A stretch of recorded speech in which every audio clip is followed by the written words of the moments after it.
चेतोदर्शन में आज समाचार में पुनः आप सभी का स्वागत है। नजर डालते हैं आज के समाचार की ओर। गत महीने जब पहलगाम में आतंकी हमला हुआ, 26 पर्यटकों की मौत हो गई, कई महिलाओं का सिंदूर उजड़ गया, तो उसके बाद पूरा देश इस आतंकी हमले की घटना के विरोध में खड़ा हो गया। विपक्ष भी एक साथ खड़ा हो गया और एक स्वर में इस कार्रवाई को लेकर जवाबी हमले की बात कही जाने लगी। आखिरकार भारत द्वारा रणनीति बनाई जाने लगी और रातों रात ऑपरेशन सिंदूर के तहत कई आतंकवादियों की मौत हो गई, पाकिस्तान में मिसाइल छोड़कर। लेकिन उसके बाद जो ऑपरेशन सिंदूर हुआ, उसके अगले दिन से बाद ही जिस तरह बड़े बड़े मीडिया में होड़ मच गई समाचार को दिखाने के लिए, अपनी टीआरपी बढ़ाने के लिए, मन मर्जी खबरें, कोई देखने वाला नहीं, कोई कहने वाला नहीं, कोई नियंत्रण करने वाला नहीं, दिशा गाइडलाइन कई तरह की जारी की जा रही है। चैनल को लेकर, सोशल मीडिया को लेकर इस तरह की खबरें नहीं दिखाई जाए, उस तरह की खबरें नहीं दिखाई जाए। लेकिन 5-6 बड़े बड़े चैनल में तो ऐसी और बची कि उन्होंने भारतीय सेना को पाकिस्तान में प्रवेश करा दिया और वहां के कराची पोर्ट पर हमला बोल दिया और जगह जगह इस तरह की खबरें चलाई जाने लगी। और उसके बीच में घुस गए, कूद गए अमेरिका के राष्ट्रपति ट्रंप, और उन्होंने ऐसी कूटनीति चाल चली कि उन्होंने यह सेहरा अपने सिर पर बांध लिया कि दोनों देशों में सीज फायर करवा लिया है और दोनों देश इसके लिए सहमत हो गए। हालांकि इस सहमति के बाद भी शनिवार रात्रि को भी और रविवार रात्रि को भी जो राजस्थान के सीमावर्ती जिले हैं जहां की ब्लैक आउट किया हुआ है, वहां ड्रोन की देखे जाने की खबरें रविवार रात्रि को भी आ रही है। और अचानक जिस तरह ट्रंप के दबाव में यह हुआ फैसला सीज फायर, उसके बाद सोशल मीडिया पर अब फिर से खबरें गर्म है और एक के बाद एक सवाल उठाए जाने लगे हैं कि आखिरकार सीज फायर की नौबत क्यों आई। दोनों पक्ष इसको लेकर सामने आ रहे हैं कि भारत को जो जवाब देना था आतंकवादियों को लेकर वह दे दिया गया। लेकिन फिर सवाल ये उठाया जा रहा है कि जो 3-4 आतंकवादी थे जिन्होंने कई महिलाओं का सिंदूर उजाड़ दिया, वह कहां है, वह क्यों नहीं मारे गए। और जिस तरह पाकिस्तान द्वारा उकसाने वाली कार्रवाई अभी भी की जा रही है, तो आखिरकार उसको ठिकाने क्यों नहीं लगाया गया। पीओके को कब्जा करने का ये समय था, वह आखिरकार समय क्यों जब्त किया गया और आखिरकार 12 तारीख को कौन सी मीटिंग होगी, क्या निर्णय निकाला जाएगा और क्या इसलिए भारत ने यह रणनीति अपनाई कि इस वर्ष कुछ राज्यों में चुनाव भी होने हैं विधानसभा के, तो क्या श्रेय ले लिया गया कि हमने तो जो है मार दिए आतंकवादी और बदला ले लिया। जबकि विपक्ष अब सवाल उठा रहा है कि सीज फायर क्यों किया गया। यही नहीं, सेना से जो जुड़े लोग हैं वह भी सवाल उठा रहे हैं। इस पूरे मामले को लेकर हम बताते हैं कुछ जानकारी, लेकिन उससे पहले सुने कि युद्ध करना आसान तो है, लेकिन इस युद्ध के दुष्परिणाम क्या हो सकते हैं उसकी कल्पना आप नहीं कर सकते। हम बैठे बैठे इस कमरे में या इस ऑफिस में, इस स्टूडियो में, आप अपने घरों में बैठ कर ये कह सकते हैं कि भारत ने युद्ध क्यों नहीं किया, क्यों नहीं पाकिस्तान को उड़ा दिया, क्यों नहीं कब्जा किया, क्यों नहीं सेना घुस गई, वगैरह वगैरह। लेकिन आप जानते नहीं हैं कि इस तरह के युद्ध से कई निर्दोष लोग भी मारे जाते हैं। जब बमबारी होगी तो दोनों ओर से होगी और हो सकता है कि सीमावर्ती जिलों में या देश के कई हिस्सों में मरने वाले जो निर्दोष हो, कल वह आपके रिश्तेदार निकले, कल आपके कोई अपने निकले, और जो बेटे मारे जाएंगे, जो लोग मारे जाएंगे, उनके घरों की स्थिति क्या होगी, ये नहीं आप सोचते हैं कि आखिरकार कितना समय लगेगा उनके जख्म भरने में। आप तो केवल जोश से कहते हैं कि आखिरकार युद्ध बंद क्यों कर दिया, क्यों सीज फायर कर दिया, ऐसा नहीं करना चाहिए, ट्रंप बीच में कहां से आ गया, क्यों भारत दबाव में आ गया। लेकिन उससे पहले आप सुने कि आखिरकार इस युद्ध के कितने अधिक दुष्परिणाम हो सकते हैं, और उसके बाद सुने एक महिला की जो पीड़ा है इस तरह के युद्ध को लेकर, वह भी अवश्य सुने।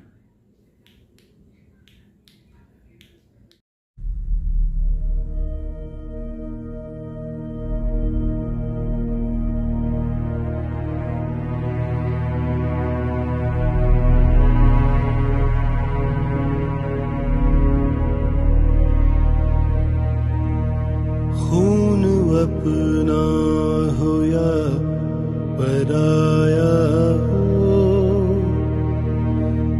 नस्ल आदम का खून है आखिर।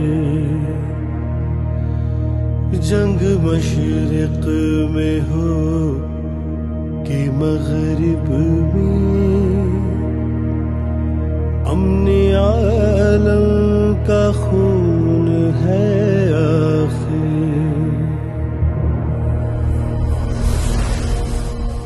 बम घरों पर गिरे कि सरहद पर रूहे तामीर जख्म खाती है।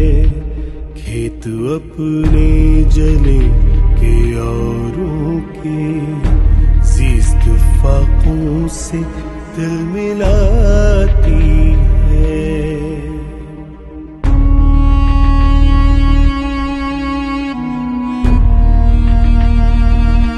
टैंक आगे बढ़े के पीछे हटे, कोख धरती की बांझ होती है।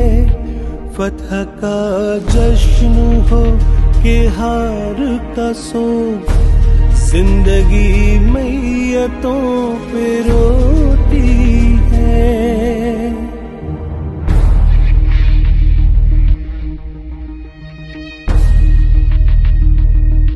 बरतरी के सबूत की खातिर खून बहाना ही क्या जरूरी है। घर की तारीकियां मिटाने को घर जलाना ही क्या जरूरी है।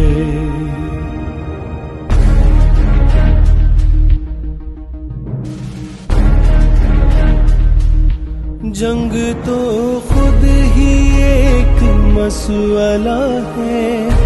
जंग क्या मसलों का हल देगी, आग और खून आज बख्शेगी। भूख और एहतियाज कल देगी। इसलिए शरीफ इंसानों, इसलिए शरीफ इंसानों, जंग टलती रहे तो बेहतर है। आप और हम सभी के आंगन में शमा जलती रहे तो बेहतर है। जलती रहे तो बेहतर। टीवी पे बैठे लोगों से अपील करती हूँ कि कम से कम अब जो देश के हालात हैं उसमें कम से कम इंसानियत दिखाइए। टीआरपी के लिए कुछ भी करेंगे तुम लोग। कोई पिक्चर का डायलॉग मार रहा है क्या? बॉर्डर पे कोई कंप्यूटर से में लड़ाई चल रही है क्या? शर्म आनी चाहिए तुम लोगों को। जिस माँ का बेटा वहां बॉर्डर पे गया हुआ है, क्या उन माँ के गले से रोटी का एक निवाला उतर रहा है? रात रात भर जागते हैं, भगवान से प्रेयर करते हैं वो लोग, और तुम टीवी पे अपनी टीआरपी के लिए कितनी बकवास कहे जा रहे हो। तुम सुधरने वाले नहीं हो टीवी वाले। पैसे के लिए कुछ भी करोगे, कुछ भी बोलोगे, लेकिन देशवासियों से अपील करती हूँ टीवी चैनलों की बातों पे भरोसा ना करें। भारतीय सेनाओं पे हमें पूरा भरोसा है। हमारी भारतीय सेनाएं बहुत मजबूत हैं, बहुत बहादुर हैं, और जब हमारी सेनाओं की तरफ से कोई बयान आता है सिर्फ और सिर्फ उसी पे भरोसा करें। टीवी चैनलों पे या व्हाट्सएप पे या सोशल मीडिया पे जो बकवास चल रही है उस पे भरोसा ना करें। हमारी भारतीय सेनाएं आतंकवाद को खत्म करने में विश्वास रखती हैं, ना कि किसी आम नागरिक को। जय जवान, जय किसान, जय हिंद। तो यह पीड़ा थी एक महिला की। यह एक महिला की पीड़ा नहीं है, बल्कि ऐसे अन्य कई महिलाएं। अब सीज फायर हो गया तो कई सवाल उठाए जा रहे हैं सोशल मीडिया पर कि जिन बड़े बड़े चैनल ने जो भारतीय सेना अंदर घुसा दी थी अपने समग्र पाकिस्तान में, वह सेना अब कैसे आएगी? वह सेना क्या भारत पाकिस्तान के कब्जे में है, और कराची बंदरगाह को जो उड़ा दिया था उसका क्या हुआ, उसके वीडियो क्यों नहीं आए, उसके फोटो क्यों नहीं आए, और वहां कब्जा कर लिया, वहां कब्जा कर लिया, अब उसका क्या होगा, उसके फोटो क्यों नहीं। लेकिन जिस तरह की होड़ मची टीआरपी बढ़ाने को लेकर, यह अफसोसजनक है, और वह भी ऐसे समय जबकि इस तरह के चिंताजनक स्थिति हो, युद्ध की स्थिति हो, मनोबल बढ़ाना चाहिए, न कि केवल अपनी टीआरपी बढ़ाने के लिए इस तरह की खबरें चलाई जानी चाहिए थी। आज शाम को हुआ था। पिछले कुछ घंटों से इस समझौते का पाकिस्तान की ओर से घोर उल्लंघन हो रहा है। भारतीय सेना जवाबी कार्रवाई कर रही है और इस सीमा अतिक्रमण से निपट रही है। ये अतिक्रमण अत्यंत ही निंदनीय है और पाकिस्तान इनके लिए जिम्मेदार है। हमारा मानना है कि पाकिस्तान इस स्थिति को ठीक से समझे और इस अतिक्रमण को रोकने के लिए तुरंत उचित कार्रवाई करे। सेना ने इस स्थिति पर कड़ी नज़र रखी हुई है और उसे किसी भी अतिक्रमण से निपटने के लिए ठोस और सख्त कदम उठाने के लिए आदेश दे दिए गए हैं। Good evening. ऑपरेशन सिंदूर के बाद कुछ बड़े चैनल की हेडलाइन पर डालते हैं नजर। पाक को भारत के विध्वंसक हमले का खौफ, 1 अरब रुपए का इमरजेंसी फंड ट्रांसफर। पाक को भारत के विध्वंसक हमले का खौफ, पाक आर्मी चीफ आसिम मुनीर पकड़ा गया। पाकिस्तान की राजधानी इस्लामाबाद पर कब्जा, थर्रा उठा पाकिस्तान, लाहौर में घुसकर भारत। आज पाकिस्तान की आखिरी रात, भारत का फाइनल अटैक, पाकिस्तान में घुसी भारतीय सेना। पाकिस्तान की राजधानी इस्लामाबाद पर कब्जा, अज्ञात बॉर्डर पर पाकिस्तान में घुसी सेना, और इन खबरों के बीच प्रवेश हुए आखिरकार अमेरिका के राष्ट्रपति ट्रंप, और उन्होंने कहा कि अब सीज फायर हो चुका है और यह ऐलान कर दिया कि दोनों देश इस बात के लिए सहमत हैं। और उन्होंने तत्काल इस पर एक्स पर इस बात की जानकारी भी दे दी और किसी से कोई पूछा नहीं, और यह कह दिया कि यह समझौता हो चुका है, यानी कि सीज फायर हुआ। उसके बाद सोशल मीडिया पर कई तरह की बातें उठने लगी है और बीच में आ गए चीन कि हम पाकिस्तान की रक्षा के लिए खड़े हैं। लेकिन सीज फायर किया जाना चाहिए या नहीं, इस पर कई लोग अब सवालिया निशान लगा रहे हैं। लेकिन युद्ध यदि होता है तो उससे पहले यह अंतिम यात्रा अवश्य देखें। यह अंतिम यात्रा उस नौजवान सैनिक जाबाज की है जो कि इस दोनों देशों की लड़ाई के बीच वीर गति को प्राप्त हो गया, शहीद हो गया। आखिरकार इस तरह कितने और जवान शहीद होते जाए। इस सीज फायर के बीच कई जनों को याद आने लगी है लेडी आयरन के नाम से पूर्व प्रधानमंत्री स्वर्गीय इंदिरा गांधी। हालांकि हम भारतीय सेना के जज्बात के लिए तिरंगा यात्रा तो निकाल रहे हैं, लेकिन यहाँ एक बड़ा सवाल क्या तिरंगा यात्रा में जो निकल रही है उसमें जो उपस्थिति होनी चाहिए, क्या इतनी ही होनी चाहिए कि उन्हें हम गिनती में गिन सके? क्योंकि हम बातें तो बहुत कर सकते हैं, सोशल मीडिया पर कई तरह की बातें वायरल कर सकते हैं, लेकिन सीज फायर को लेकर हमें दोनों पक्षों पर और दोनों पहलुओं पर विचार करना आवश्यक होगा।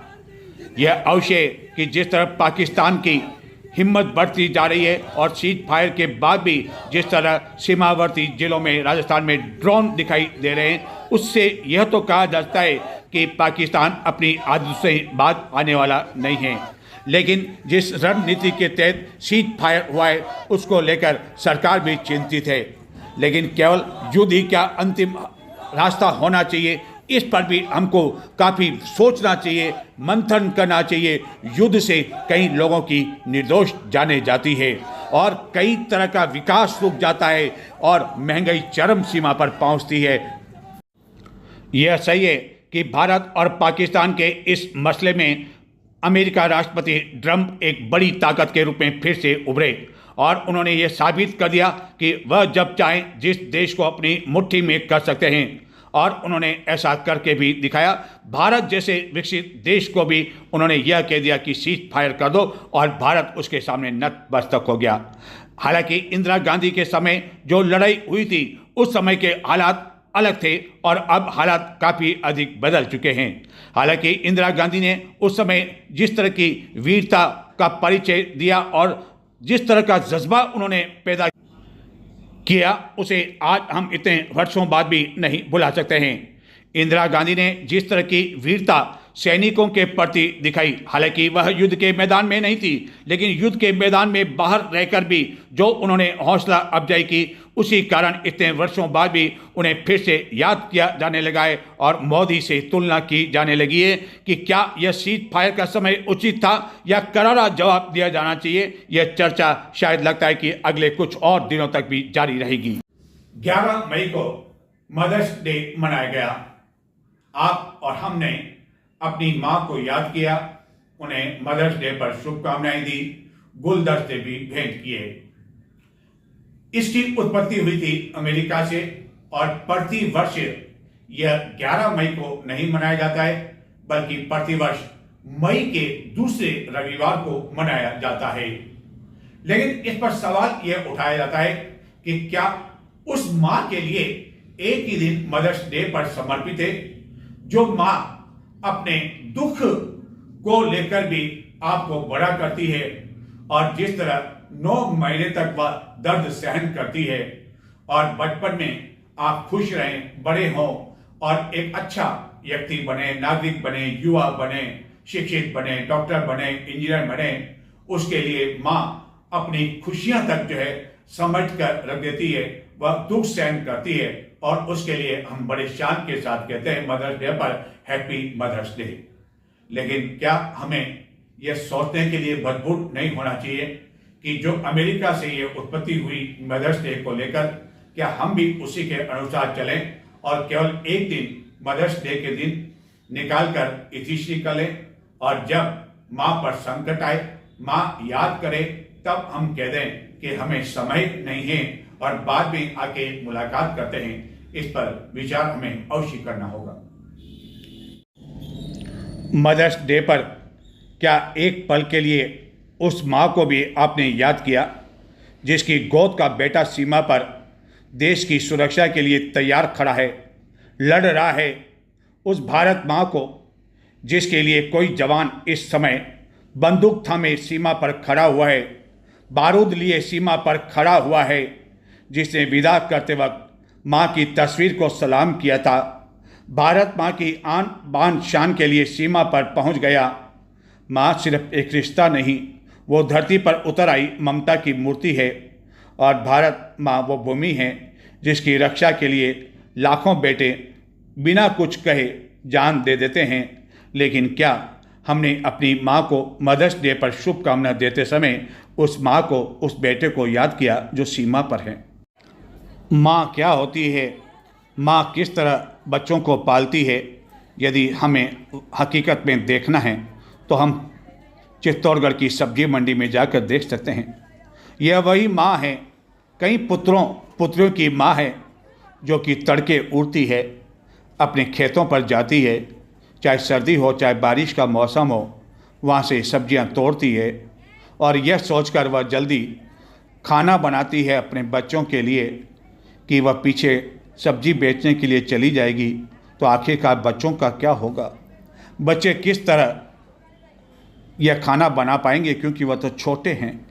और यह माँ सब्जियां तोड़ने के बाद जब अपने घर आती है तो बच्चों का पेट भरने के लिए चाहे भूखी होने के बावजूद वह खाना बनाती है, 1-2 चपाती खुद खा लेती है और फिर कुछ खाना घर या मंडी लेकर आ जाती है और दिन भर इस उम्मीद और आशा के साथ बैठी रहती है कि आज अधिक से अधिक ग्राहक आएं ताकि शाम को जब वह जाएं अपनी आंखों के सामने जब बच्चे उन दिखाई दें तो वह बिलखते हुए न हो, वह इस खुशी में नज़र आए कि माँ आई है तो कुछ न कुछ लाई होगी, खाली टोपले लेकर नहीं आई होगी, क्योंकि खाली टोपले तो खाली हो चुके होंगे, ग्राहक आए होंगे और माँ तो उनके लिए कुरकुरे या और कुछ लेकर आई होगी और आज वह शायद आराम से खाना खा पर सकेंगे 2 पल का, क्योंकि माँ का हृदय प्रेम का सागर है,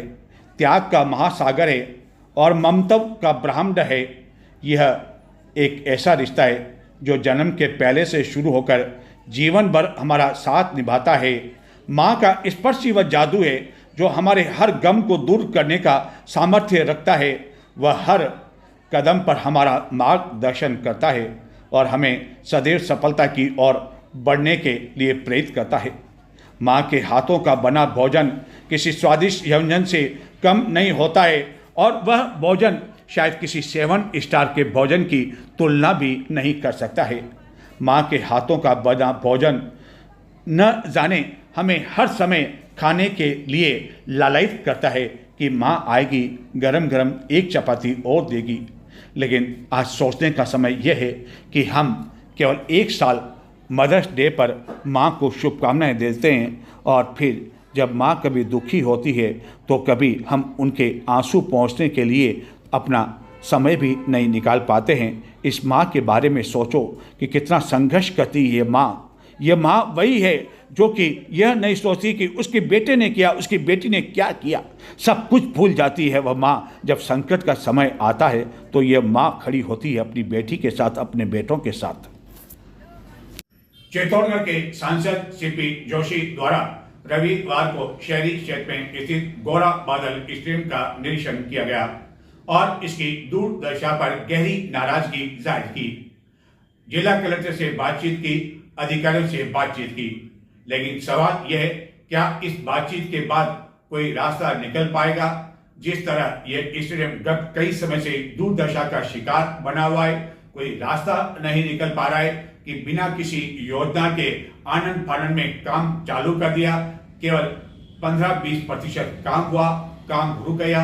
असामाजिक तत्वों का यह स्टेडियम अब बन चुका है, तो आखिरकार रास्ता कैसे निकलेगा, इस पर कोई गहरा मंथन अब तक नहीं हो पाया है।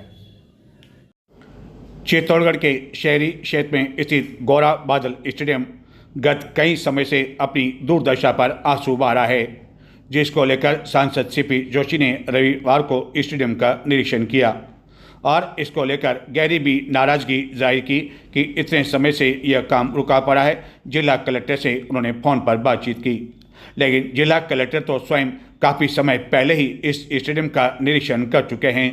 उस समय भी अधिकारियों को यहां बुलाया था।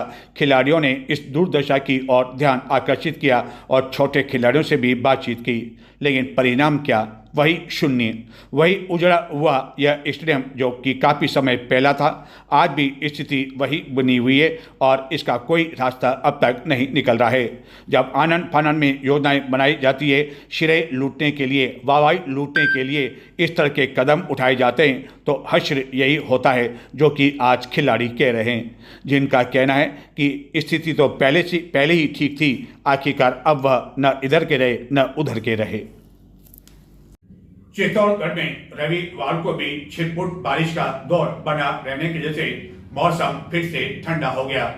इसी तरह अन्य कई स्थानों पर भी बारिश होने की जानकारी है और जिस तरह मौसम में अचानक बदलाव हुआ, उसे यह भी संकेत मिल रहे हैं कि मानसून जल्दी आ सकता है और केरल में भी इसकी 4-5 दिन पहले जल्दी इसकी एंट्री हो सकती है।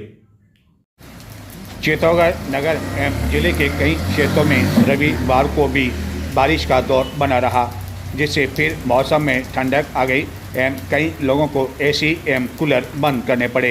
हालांकि इस बिन मौसम बारिश के कारण कई वैवाहिक आयोजनों की तैयारियों एवं कार्यक्रम पर भी काफ़ी असर पड़ा एवं भारी परेशानी लोगों को एवं अन्य को उठानी पड़ी। नजर डालते हैं कुछ और समाचारों की ओर, लेकिन संक्षिप्त में देखते रहिए चित्तौड़ दर्शन। चित्तौड़गढ़ नगर परिषद द्वारा नगर के प्रताप नगर क्षेत्र में डाइट मार्ग पर संचालित मोक्ष धाम की रख रखाव एवं इसकी स्थिति में सुधार के लिए इतना भी बजट नहीं है कि अन्य लोगों को इसके लिए कदम उठाने पड़ रहे हैं। यह मोक्ष धाम गत कई समय से दुर्दशा का शिकार बना हुआ है, जिसके लिए अब नगर के विभिन्न उपनगरीय क्षेत्रों के लोग आगे आ रहे हैं एवं सफाई अभियान के साथ ही उनके द्वारा कई कदम उठाए जा रहे हैं, जिसके लिए सभी साधुवाद के पात्र हैं। केंद्रीय नारकोटिक्स ब्यूरो द्वारा 2 अलग अलग कार्रवाई के तहत चित्तौड़गढ़ जिले के उदुपुरा गांव में एक बाड़े में अवैध रूप से छिपाकर रखी गई 4 किलो 850 ग्राम अवैध अफीम बरामद कर ली।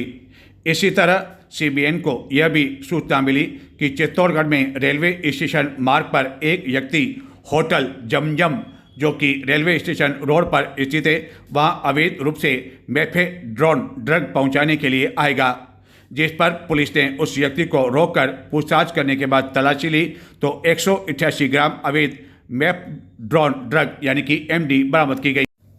हालांकि सवाल यह भी उठाया जा रहा है, जबकि केंद्रीय नारकोटिक्स ब्यूरो को यह पुख्ता सूचना थी कि एक व्यक्ति जब 188 ग्राम एमडी लेकर आ रहा है और होटल जमजम यह ड्रग पहुंचाएगा, तो आखिरकार टीम ने कुछ देर इंतजार क्यों नहीं किया एवं उसका पीछा कर वहां तक भी पहुंचा जा सकता था जहां की यह ड्रग सप्लाई किया जाना था, और उसके आधार पर पूरे रैकेट को भी पकड़ा जा सकता था। एवं इतनी जल्दबाजी क्यों की गई, जिसके कारण इस रैकेट के बारे में पता नहीं लग सका। और जिस होटल का नाम लिया जा रहा है यानी कि जमजम का, तो वहाँ यह ड्रग काय के लिए पहुँचाई जाई थी, क्या वहाँ से अन्य किसी को पहुँचाई जानी थी? ऐसे कई सवाल है जिसको लेकर नारकोटिक्स ब्यूरो से अब सवाल पूछा जाने लगा है। और दोनों ही कार्रवाई को लेकर सीबीएन द्वारा दोनों तस्करों के नाम का खुलासा भी नहीं किया गया। यदि आपके आसपास कोई भ्रष्टाचार हो रहा है, आप किसी अधिकारी से परेशान हैं, परेशान इसलिए नहीं कि आपका काम नहीं हो रहा है, बल्कि यदि आपको वह अपने काम के लिए पैसों की मांग कर रहा है, अकारण चक्कर लगाने के लिए मजबूर कर रहा है, यदि आपका वाजिब काम है तो भी उसकी नीयत में कुछ खोट है, आपके चप्पल घिस गए हो या और भी कोई परेशानी हो अपने मोहल्ले की, वार्ड की, तो हमें आप इस बारे में अवश्य अवगत करा सकते हैं। तो ये थे आज के समाचार। नमस्कार।